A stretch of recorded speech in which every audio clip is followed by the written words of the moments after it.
Hello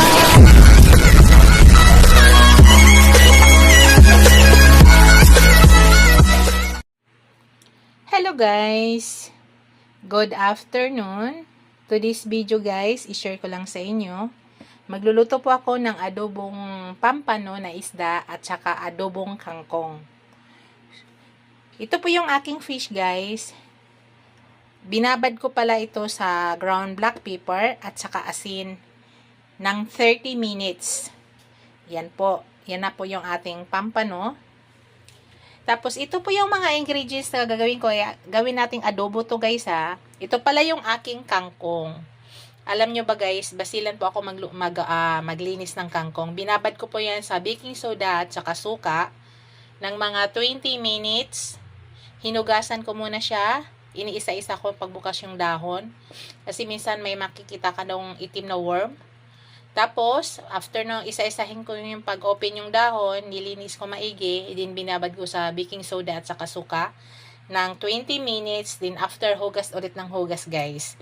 So, yan na po yung ating kangkong, kasi alam natin po yung guys, nga yung kangkong dito sa Metro Manila, alam ko po kung saan galing, nakikita ko po kasi, kaya linisan po natin maigi guys, dahil kinakain po natin yan. So, hindi natin alam kung saan galing po yung mga gulay, lalo na yung kangkong kasi sa tubigan po yan. Ito po yung mga ingredients na gagawin ko guys. Yan. May dahon laurel ako. At saka buong paminta. At saka sibuyas. Maraming bawang. At saka kamatis. Para yan dito guys. Ang adobong kangkong ko guys, gusto ko may kamatis. Sa version ko to guys ha. Yan, may kamatis. Ito, maglagay tayo mamaya ng ground black pepper, suka, dark soy sauce, at saka oyster sauce. Tara guys, start na po natin ang pagluto ng ating adobong fish at saka adobong kangkong. Samahan nyo ako guys. Hello guys, start na po tayo. Unang gawin ko guys, ipa-fried ko muna yung aking fish. Ang gagamitin kong mantika guys, yung mantika ng pork. Isang gamitan lang to guys. So, gagamitin ulit natin guys. Kasi sayang.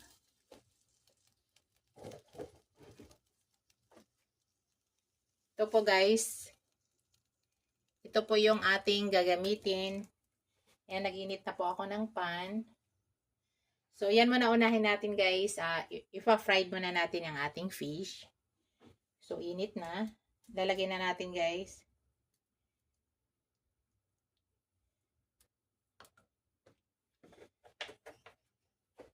Init na yan guys. So ilagay na natin ang ating fish.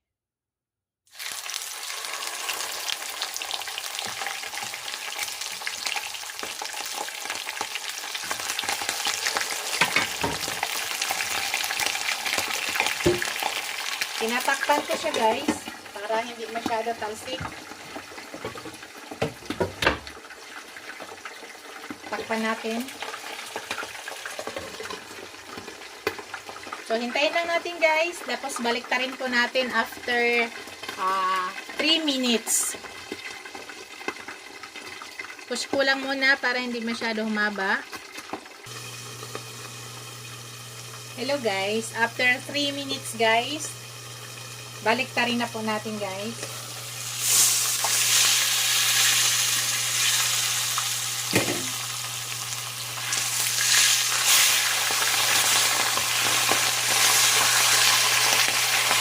Tatakpan ulit natin guys. Tapos after 3 minutes, check po natin ulit. So, ganun pa rin. I-pause ko muna yung aking video para hindi tayo masyadong humaba. Hello guys, after 3 minutes guys, check na natin para kung pwede na, tanggalin na natin.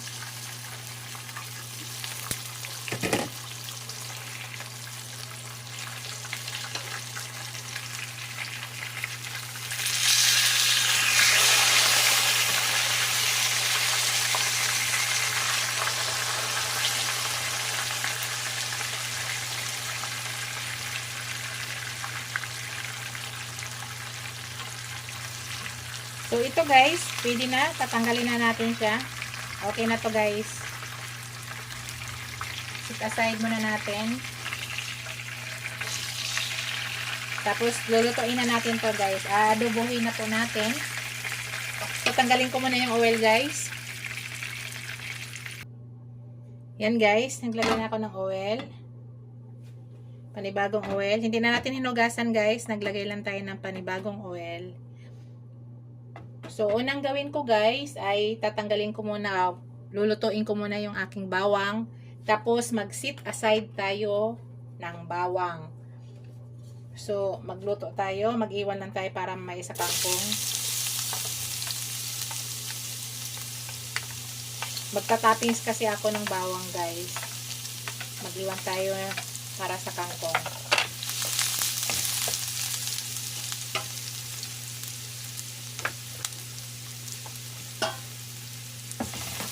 Bagong oil po yan guys ang ginamit natin. So medyo i-brown lang natin kaunti. Hindi talagang brown guys ha. Yung tama lang po. Hindi, ayaw ko po ng masyadong dark. Magbawas tayo dito para ita-toppings natin mamaya.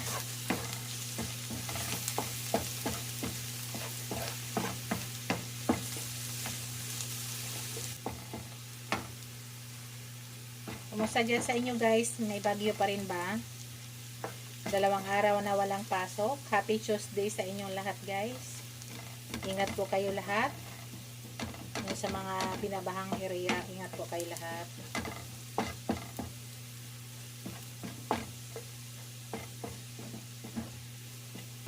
Today is September 3. Tama ba? September 3 na.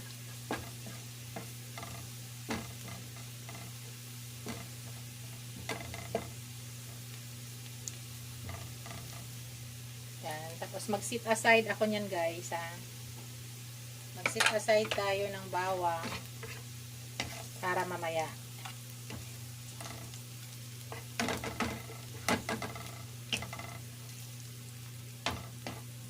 Sarap kasi to guys. Yan. Okay na. Tabi na natin. Tapos maglagay na tayo ng sibuyas. Start na po tayo sa ating adobo. Sunog na yung aking bawang. Ayaw ko po ng sunog na bawang guys. Ayan.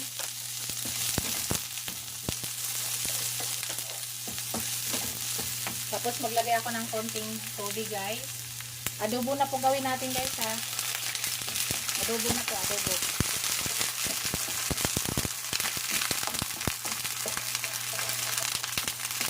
Napakabango ng bawang guys. Adobo na po yung gagawin natin. So, dagdagan ko yung tubig guys, konti. Mga kalahating baso nito guys.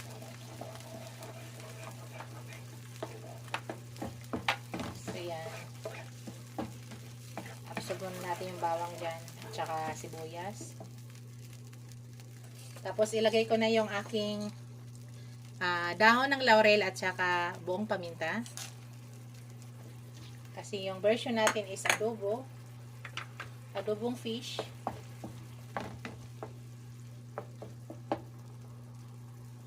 Yan. Tapos ngayon guys, maglagay na ako ng soy sauce. Dark soy sauce po yung gamit ko.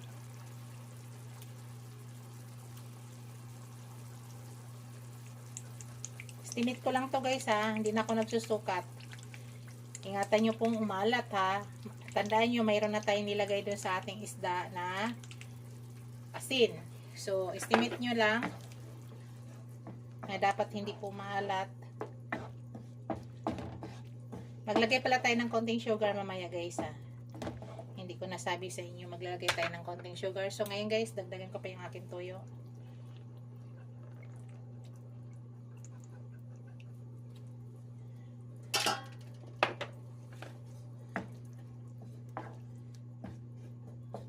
So, okay na.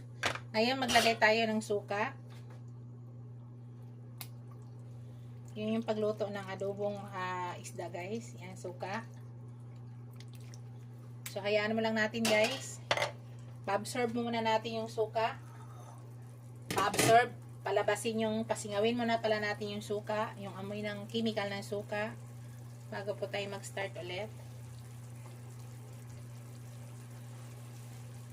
Shoutout pala sa aking mga channel members, sa aking mga subscribers, viewers, silent viewers. Maraming salamat guys sa walang sawang suporta niyo sa aking channel. Ako po ay nakikiusap na don't skip ads guys, kasi yan po yung nagpapasahod sa atin yung ads. Kaya please, don't skip. Kasi po, pag ako po ay nanonood sa mga monetized channel, ay hindi po talaga ako nag-i-skip ng ads. Kasi alam ko po, doon lang kumikita, doon lang tayo kumikita sa ads. So, don't skip ads guys. Maraming salamat. Yan, pasingawin lang natin. Anahin natin. Pahinaan ng kaunting apoy. Tapos mamaya, laglagay tayo ng konting sugar. Tapos titikman natin kung anong lasa. Kailangan mag-absorb muna to guys, yung dahon ng laurel. Kaya parang adobo talaga ang dating. So kung hindi natin yan maamoy diyan sa ating sauce, ay hindi po adobo ang ano niya. So ngayon guys, maglagay ako ng konting sugar para kontrahin lang yung alat at saka asin. Yan, sugar. 2 scoop ng maliit na scoop guys, maliit to.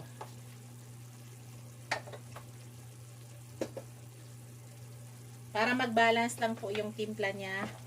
May alat, mayroong asin, at saka may konting tamis. Dito guys, sa adobo naming isda, gusto namin maanghang. Ngayon guys, maglalagay po ako ng paanghang, labuyo. Gusto po namin maanghang guys pero it's up to you kung ayaw nyong maanghang.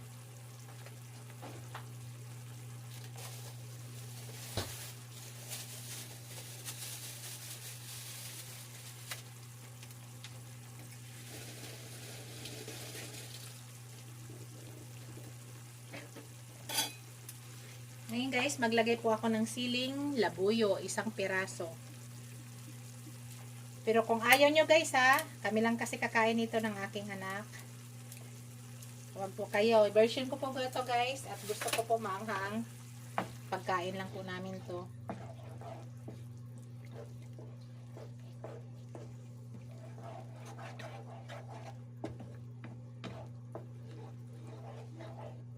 Titikman ko siya guys kung tama na ba sa lasa.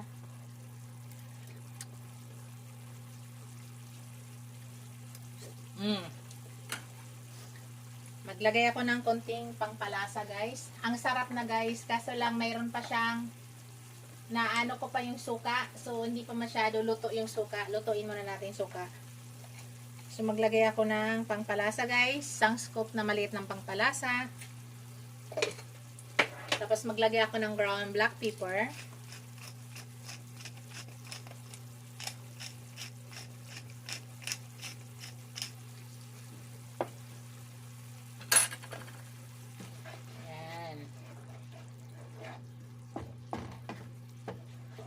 Amoy adobo na siya guys.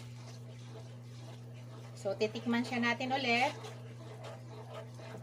Bago natin ilagay yung isda, kailangan yung chemical ng suka at saka tuyo guys, ay wala na talaga dapat tayong pag tinitikman natin, hindi na natin siya natitikman yung chemical, yung masyado siyang asim na asim. Ang sarap guys. Bakit? Andyan na yung kagat ng anghang. At saka itong laurel, amoy na siya guys. Amoy na. Ang sarap. Kita nyo guys. Sarap. Promise. Masarap po talaga. So ilagay ko na yung ating fish. Kasi ang ating sunod na gagawin ay adobohin natin yung ating kangkong.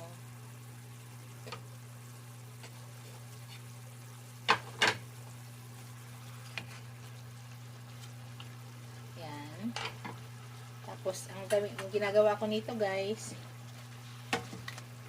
ay mamaya balik ta rin po natin.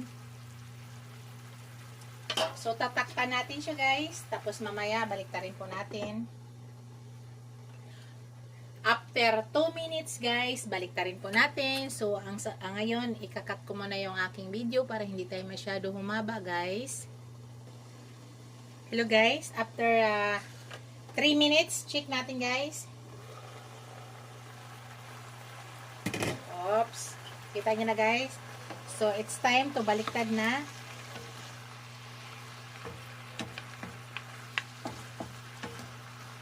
Ayan, kita nyo guys. Ang bango talaga guys. Ang sarap-sarap. Napakabango. So, after 3 minutes ulit guys,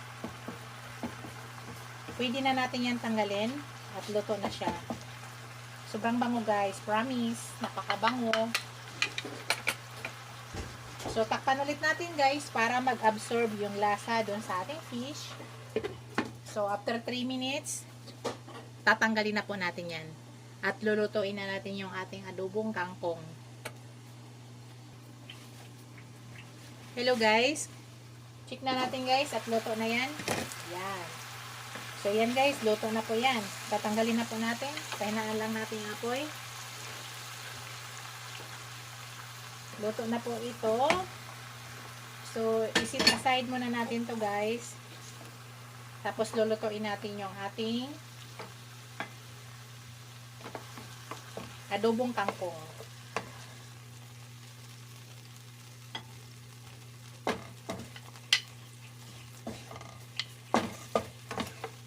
So, kailangan mailagay to kasi yun yung version natin para mabango.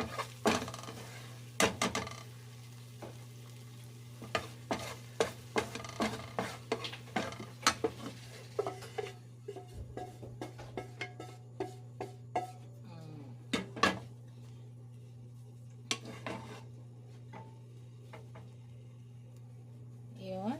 Tapos, ang gawin natin ay punasan lang natin yan guys. At lulutuin na natin yung ating kangkong.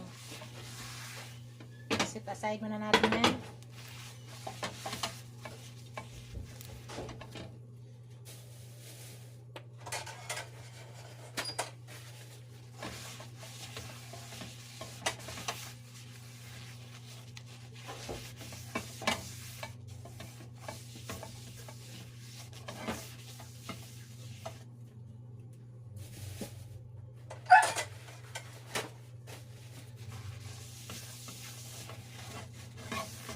Tapos lutuin na natin yung ating kangkong guys.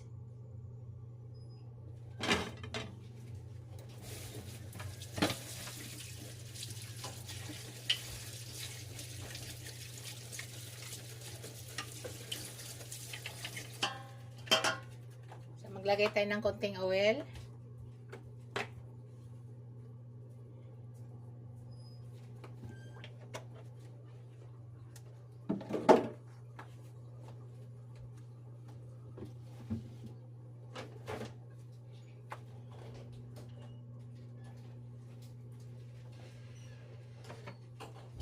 So, ilagay ko na yung aking sibuyas, guys.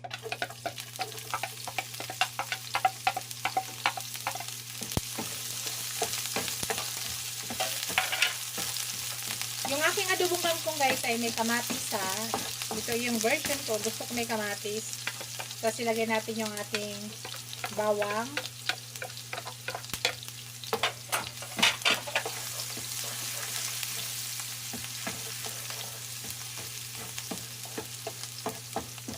Tapos ilagay ko na yung aking kamatis guys.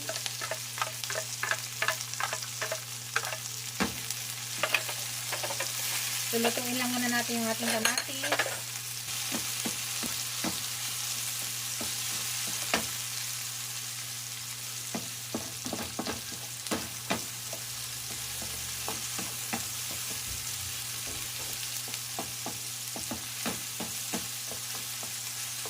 Kailangan maluto lang muna yung kamatis.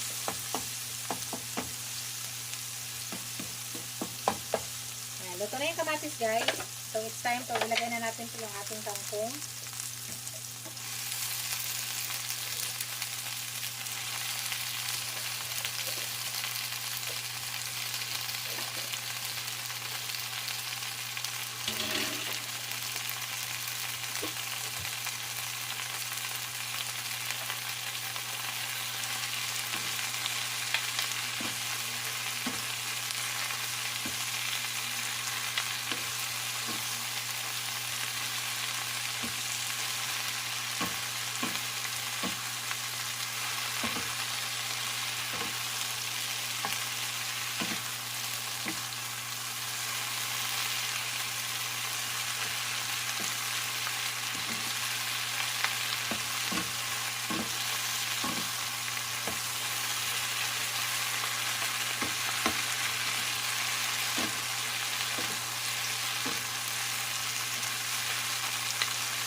Then guys, maglagay ako ng konting soy sauce.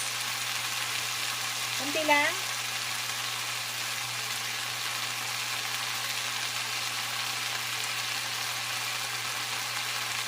Tapos maglagay ako ng konting suka.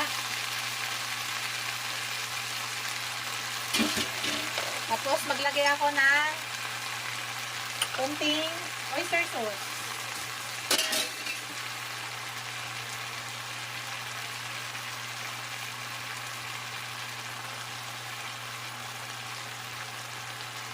Tapos ground black pepper.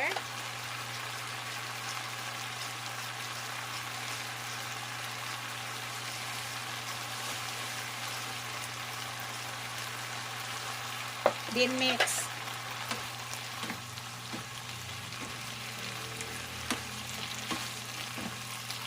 Saglit lang to natin lutuin guys ha. Ito kasi ng overcook na kangkong.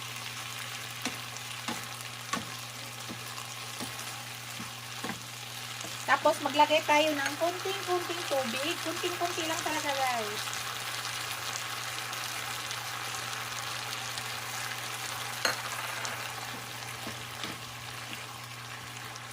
Para makontra yung mga pinaglalagay nating ingredients. So, pahinaan ko lang konti ang apoy, tapos takpan. Tapos guys, 2 minutes luto na po yan guys ha. Check na natin guys. Dito natin ilagay mamaya, inayos ko.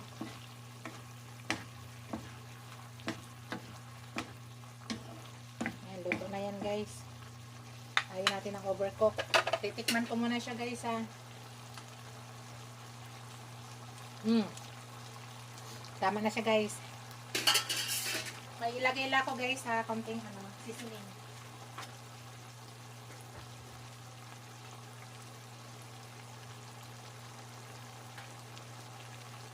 Yan, lagyan natin ito guys, liquid seasoning. Konti lang. Tama na yung lasa niya.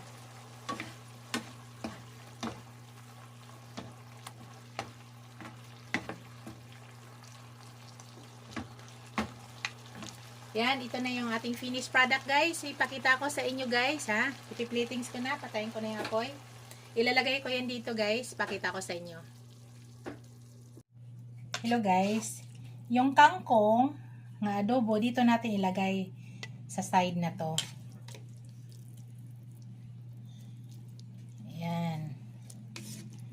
Magkasama siya dapat.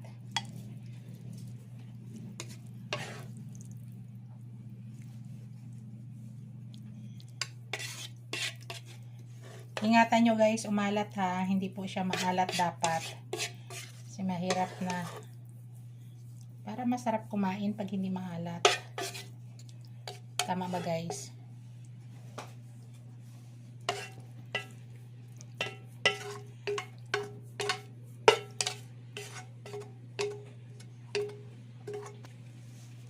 Yan, tapos ilagay natin yung tapos ilagay, di ba mayroon akong isit aside kaninang bawang guys. So ilagay natin, itatoppings natin yan. Yan po yung bawang gisit aside natin kanina. Ang bango nito guys. At saka masarap to kainin kasi hindi siya sunog. Masarap kumain ng bawang guys nga hindi siya sunog. So yan po yung itatoppings natin dyan.